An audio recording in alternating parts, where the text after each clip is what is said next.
You know, for all the hype that rightly built around it, there was something wrong about having New Zealand against South Africa in the opening weekend here in Japan. The Rugby World Cup is divided into two distinct phases, the knockouts and the pool stages. And what I really want from the pool stages is not two teams who have played 99 times duking it out with enormous intensity, but Australia trying to withstand everything Fiji can throw at them, Namibia sneaking some nice tries past Italy. I want to see the first ever clash between Samoa and Russia, the second ever between Wales and Georgia, or England and Tonga. And you know what? I was in luck because literally all of those things happened in the first weekend of matches.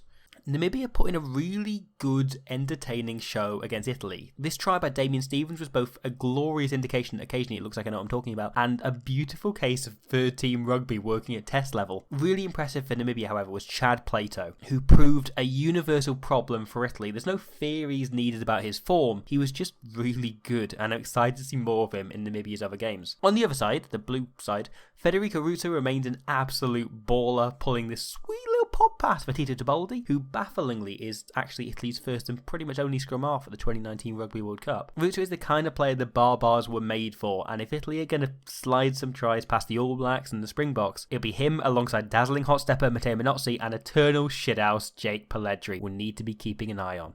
England stuttered right through the middle of a highly spirited Tonga team in a bonus point performance, so mostly meh. It probably only gave Clive Woodward a semi. Tonga weren't fun, but they were brave. It sounds slightly patronising, but their control of the game and entirely negative tactics were a huge positive for them. It's something a lot of smaller teams struggle to do, to shut the game down, to stop the opposition playing. This was not a strong Tonga 15, but they should take a lot of heart going into their games against the USA and old friends France from the way they just contained their opposition for much of the game. As for England, however, whilst there was a bit of buffering in the performance, I don't think there's anything to be too concerned about. Whilst Eddie Jones is far less likely to virtually throw a small game than Warthog Emperor Warren Gatland, England's tries against Tonga all felt awfully reminiscent. Jones went into the game knowing England should have enough to win this in almost every reality, and as such, England gave nothing away. The warm-ups acted as an excuse to play a far more dynamic game than the kicking-dominated Six Nations, but here there was almost no real set plan, and that was the plan itself. If England are to make the final, this is likely the easiest of the 7 games they'll play. There's no point playing any of your hand here, so England just scored off straight power and the kind of screenplays we've been seeing from them all year. It's like this is the first member of the Elite Four, and Jones is holding back the PP on all of his Pokemon's best moves until he reaches the champion. There's no point wasting Hydro Cannon here when Bubble Beam will do.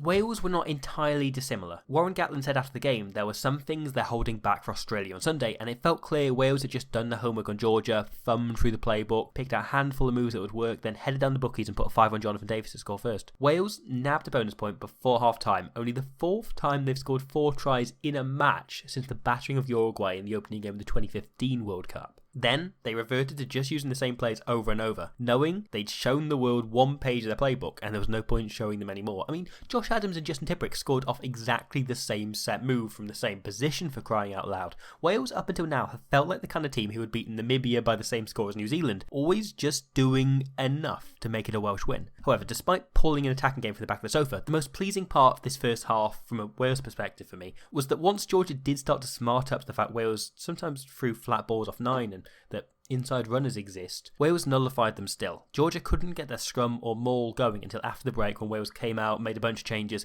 and clearly had something of a, well, job done, game's over mentality about them. It was good to see Georgia score a few tries and showcase the sheer power we know they do possess, and that's one of a few things Wales do have to work on, the other big one being they still struggle to score phase play. Most of Wales' tries came from first or second phase, suggesting if you can shut them down right away, there isn't much of a threat there beyond it. However, there is one exception worth highlighting. This score by George North. It's noteworthy for several reasons. Firstly, because somewhere between catching the ball and reaching the first defender, Thomas Williams managed to fill out the paperwork required to legally change his first name to Shane, but also because Wales just scored from a counter-attack. This probably felt quite standard at the time to rugby fans who are used to seeing steps like this lead to 7-pointers, but I believe I'm right in saying that the last try Wales scored from kick return was this.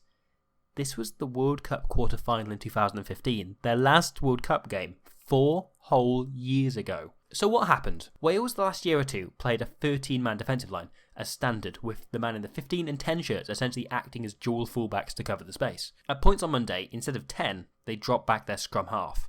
Gareth Davies and Thomas Williams are both very much attacking-minded players and very eager to run with the ball in hand. As such, Wales look to counter-attack far more often than usual. It's a little change, but it just shifts the mindset from Wales' usual instinct to hang it after fielding a kick and promotes a little bit of running rugby. Gatland talked about Wales holding things back for this World Cup, so I'd wager there's some more things like this we're going to see going forward. There'll be more little tricks like this in Wales' locker to get their attack popping. And finally, Russia played Samoa for the first time ever in a huge game. Now, a journal published in 1930 that I came across whilst researching my Samoan rugby musical said that traditional Samoan warriors were renowned for, after a battle, beheading the opposition chief and carrying it home to their village as a trophy. And this was a tradition that felt alive and true, as both Ray Lilo and Motu Matu seemed determined to knock the bonce right off Russian captain Vasily Artemyev's shoulders. Russia put up a really good fight for a team who all played another game 4 days earlier, but in the end, fatigue and the sheer class of Tim Nane-Williams and Apati Liua just showed through. I particularly enjoyed Yuri Kushnarev's decision to go for a drop goal here. It kept Russia in the game and showed they learnt their lessons from their inability to score any points during the double sin bin period after Lilo and Matu both collided with Artemyev's apparently concrete head. However, as Artemyev said after the game, Russia are coming to this World Cup determined to just earn some respect from the rugby public,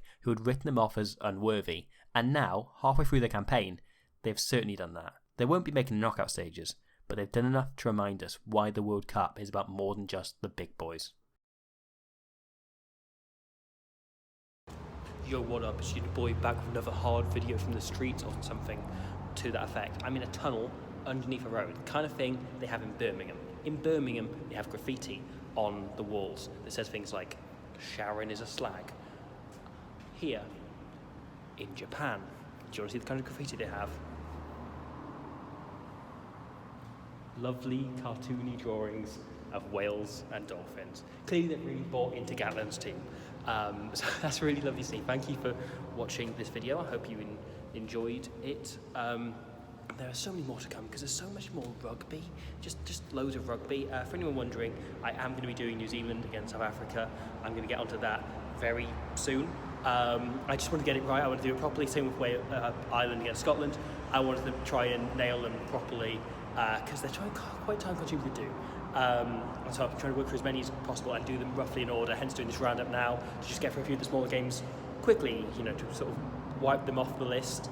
So much more rugby to come, and I'll see you for it then as the bags under my eyes slowly grow, and this is mostly clean. It's mostly entirely clean, other than 2 nice drawings of whales and dolphins.